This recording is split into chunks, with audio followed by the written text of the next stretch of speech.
My husband was a delivery driver. Worked long hours. Always came home tired. One night he left his route map open on the laptop. There was a house he visited 3 times a week that wasn't on his schedule. I drove there and waited. Watched him walk out holding a baby. I didn't know the woman. But when she saw me, she froze. I asked, "How long?" She said, 2 years. I said, "Funny." That's when he started coming home without kissing our son goodnight. I never thought I'd be the kind of person to go through someone's stuff. I used to think couples who did that were already broken. I trusted Tom. We'd been together 11 years. Married for 7. Our little boy Jamie was 6 now, and he was the center of my world. I stayed home with Jamie while Tom worked full-time as a delivery driver for a grocery company here in Spokane. Tom worked a lot. 10, sometimes 12 hours a day. He said it was because the company was short-staffed, and the route times kept getting longer. I didn't ask questions. He always came home worn out. I made dinner, and he'd go straight to the shower or sit on the couch and fall asleep half watching TV. That was normal. At least, it used to be. The first thing I noticed was how he stopped picking Jamie up when he got home. Jamie used to run to the door yelling "Daddy," and Tom would scoop him up and spin him around. That just stopped. No explanation. He barely said hi some nights. Went straight to the shower or sat at the table staring at his phone. If I asked what was wrong, he'd say he was just tired. I believed him, for a while. Then there were the weekends. He started volunteering for Sunday shifts. Said it paid extra. That seemed weird to me because Sundays used to be his one day to sleep in. But again, I let it go. Until that one night 2 months ago. He left his laptop open on the kitchen table. That was already unusual. He was careful about his stuff. Jamie was asleep, and I was cleaning up, about to close the lid when I saw something on the screen. A spreadsheet, but it wasn't from his company software. It was a personal file. Personal route notes. I opened it. There were a few addresses listed. Notes beside them. One jumped out: 23rd Avenue, Wed Friday Sun, noonish, bring extra wipes. I read it again. Then I checked his work app on his phone while he was in the shower the next morning. That address wasn't part of his delivery route. Not even close. I sat on it for a few days. Couldn't sleep. Couldn't focus. Something in my gut felt wrong. I didn't want to believe it, but deep down, I already knew. My hand shook every time he left the house. So the next Sunday, I lied. I told him I was going to Cheney to help my sister with her garage. He didn't even ask questions. Just said, "Okay. Be safe." He left before noon, like always. I waited 10 minutes. Then I grabbed my keys and followed him. He didn't notice. He drove the same route he always did, no detours, no weird turns. He parked in front of a small white house on a quiet street. 23rd Avenue. The one from the file. I stayed in the car and watched. A woman opened the door. Thin, light brown hair pulled into a loose bun.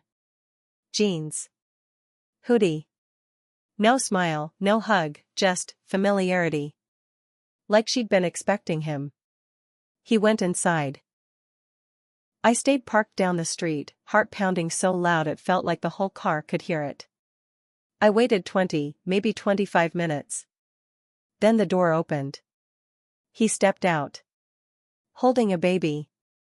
A little girl, maybe a year and a half old. I could see her tiny hand wrapped around his thumb.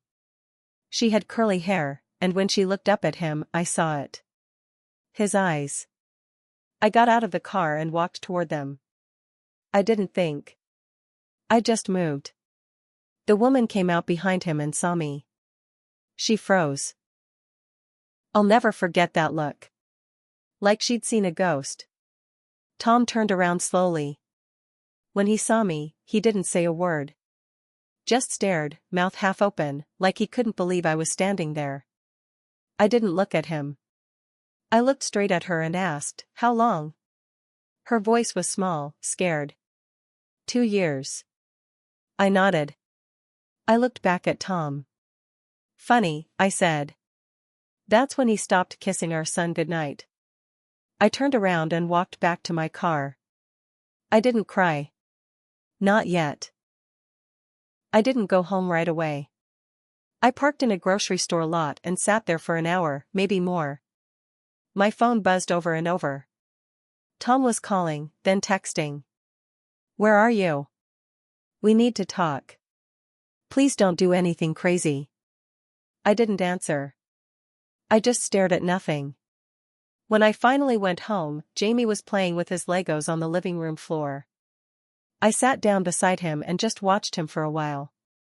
He looked up, smiled, and handed me a little tower he made. I almost broke down right there, but I held it together. For him. Tom didn't come home that night. I guess he knew better.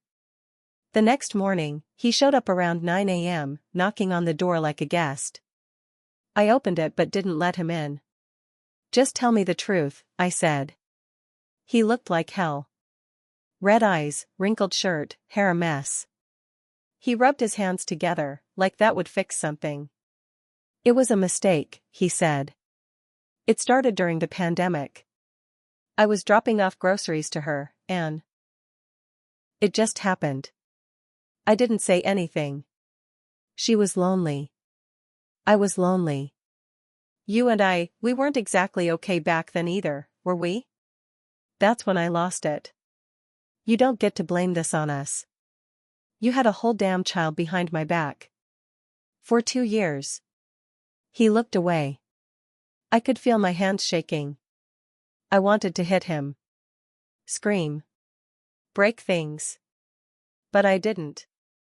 I stood there with my heart pounding out of my chest and my jaw clenched so tight it hurt. "You saw Jamie every night. You tucked him in and looked me in the eye. How could you do that?" He started crying. It didn't mean anything to me. Then he said something I didn't expect. "She doesn't want me around anymore. She's got someone else. She says I can still see my daughter, but it's not the same." I just blinked. "So now you want to come crawling back here? Like nothing happened?" "I miss my family," he said. I slammed the door in his face. For a week, I didn't hear from him. Then I got an email from his lawyer. He wanted joint custody. That was the twist I didn't see coming. I wasn't even ready to file for divorce yet. I was still trying to figure out how to survive the day-to-day. And now he wanted to act like a father? Suddenly, he remembered he had a son?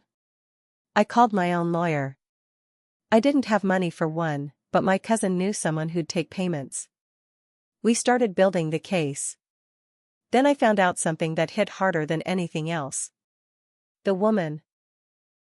Her name was Kendra, used to work at the same grocery warehouse. I never knew her, but Tom had trained her. She'd left the company a few months after the baby was born. Quietly. No drama. I dug a little more and found her Instagram. It was private, but the profile picture showed her holding that baby. The caption said, "Our whole world." Not his. Not theirs. Our. She wasn't planning to raise that baby with him. She never was. But that wasn't the worst part. A week before our custody hearing, Jamie started asking questions. "Why doesn't Daddy come home anymore? What's a sister?" I felt sick. Somehow, someone had told him. It wasn't me. I didn't tell Jamie anything about the baby. I had no plans to, not yet. So when he asked about a sister, my blood ran cold. I asked him gently, "Who told you that?" He shrugged in that little kid way. "Daddy said it when we talked on the phone." I hadn't even known they were talking. Apparently, Tom had been calling him during his lunch breaks, sometimes at school recess. He'd called my mom's phone too, when Jamie was over there. My own mother never told me. I called her that night. Why didn't you say anything? She hesitated. He said he just wanted to keep in touch with his son. I didn't want to make it worse.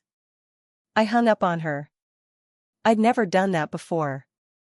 At that point, I felt like I was fighting battles on every side.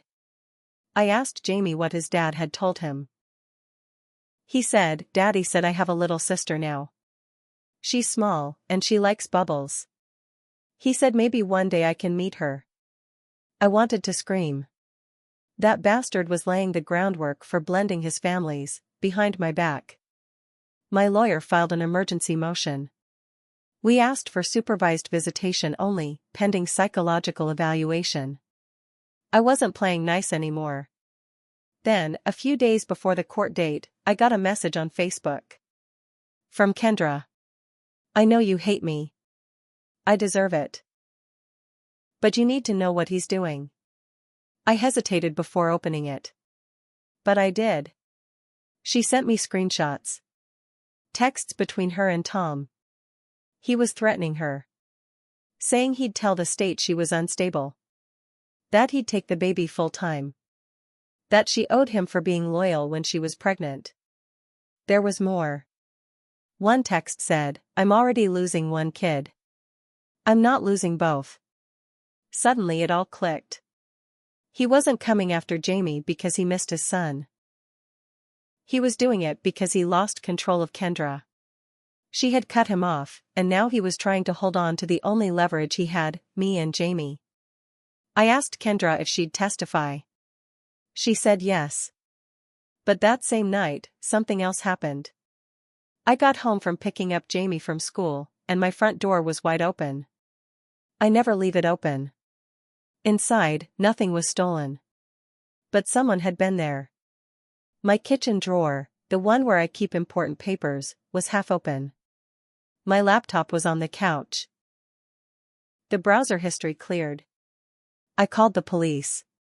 Filed a report. I had a suspicion it was Tom, but no proof. No fingerprints. Just my gut. The next day, Tom's lawyer emailed mine and said they were open to a private agreement about custody. Too late. We weren't backing down now. The court date finally came. It was a gray Monday morning. The sky looked like it wanted to rain but didn't have the energy.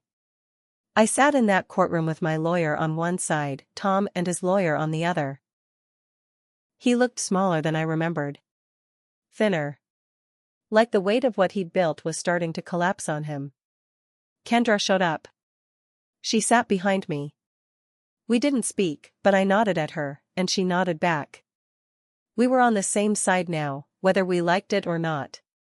The judge asked Tom why he wanted joint custody. He gave the same speech men like him always do. He loved his son, he'd made mistakes, but he wanted to be a father. He said he had a right to be in Jamie's life. Then my lawyer stood up and played the recordings. Kendra had recorded him, 2 phone calls and a voicemail where Tom threatened her, tried to guilt her, even hinted that she better not testify or things would get messy. The judge didn't say a word during any of it. He just listened.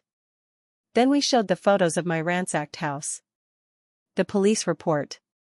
We explained how Jamie had been told about the baby behind my back. Then I stood up. I told the truth. I told the judge how Tom had slowly pulled away from our family over 2 years.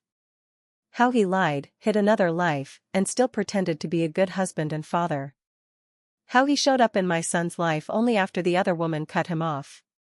How he tried to twist that little boy's heart to make up for losing the other one. I didn't sugarcoat it. He didn't come here to be a father, I said. He came here to punish me for finding out. Tom didn't look at me the whole time. The judge didn't rule that day. He said he needed time. But 2 weeks later, we got the decision. No joint custody. Supervised visits only. Twice a month. No overnight stays. He was furious. He tried to appeal. It didn't work. He started showing up at Jamie's soccer games. sitting alone on the far end of the bleachers.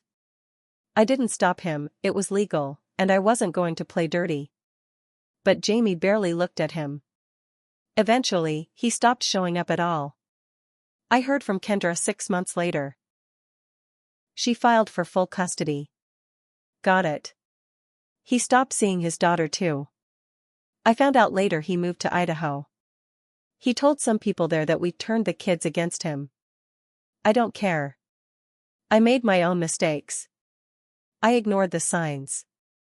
I let too many things slide because I didn't want to rock the boat. I should have asked questions sooner. Should have paid more attention. But I was trying to hold a family together with tape while he was building a second one behind my back. I used to lie awake wondering if I did the right thing. If Jamie would hate me for keeping his father at a distance.